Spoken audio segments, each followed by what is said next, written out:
ओडिशा में एक स्थान है रेमुणा, जहां खीर चौरा गोपीनाथ जी का भव्य मंदिर स्थित है।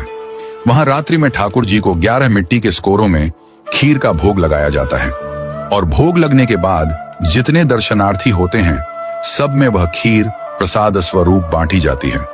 एक दिन की बात है, श्री माधवदास जी वृंदावन के महान संत जगन्नाथपुरी जा रहे थे।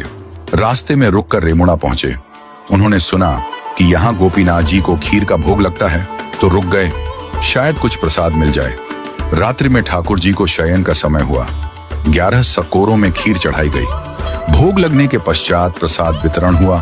भीड़ बहुत थी। माधवदास जी पीछे खड़े थे। प्रसाद भंटते भंटते माधवदास जी तक पहुंचते पहुंचते खीर समाप्त हो गई। पुजारी ने हाथ जोड़ लिए, बोले, भक्तवर, खीर समाप्त हो गई। माधवदास जी 3 दिन से उपवास में थे, परंतु फिर भी न किसी से बोले, न कुछ मांगा। मन ही मन बोले, हे जगन्नाथ, आप तो जगत के अन्नदाता कहलाते हैं, पर आज आपके द्वार पर आकर भी अन्न नहीं मिला।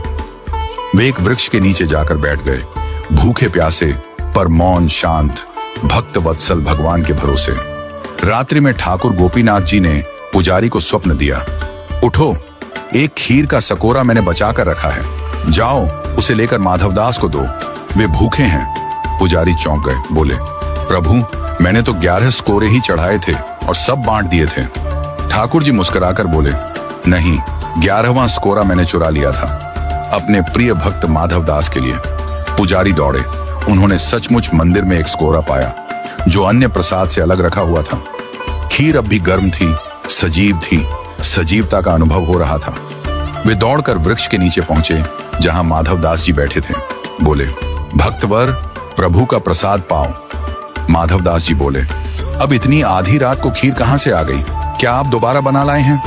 पुजारी भाव विह्वल होकर बोले, नहीं, प्रभु गोपीनाथ जी ने आपके लिए स्वयं चुरा ली थी खीर, आप भूखे ना रहें, इसीलिए। यह सुनते ही माधवदास जी प्रेम में झूम उठे। अगली सुबह उन्होंने मंदिर प्रांगण में नृत्य करना प्रारंभ किया। बोल उठे, वाह मेरे ठाकुर, दूसरे भगवानों को लोग चढ़ाते हैं, लेकिन मेरे ठाकुर जी तो चुराते हैं अपने भक्तों के लिए।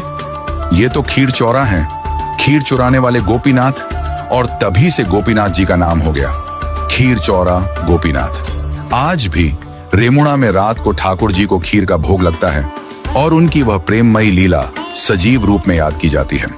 भगवान कभी कभी भक्त के लिए चोर भी बन जाते हैं, क्योंकि उनका धर्म है भक्तों का रक्षक बनना। जो मांगते नहीं वो पाते हैं ठाकुर जी की सबसे गहरी कृपा। बोलिए भगवान जगन्नाथ जी की जय, संत माधवदास जी की जय। जय जय श्री राधे।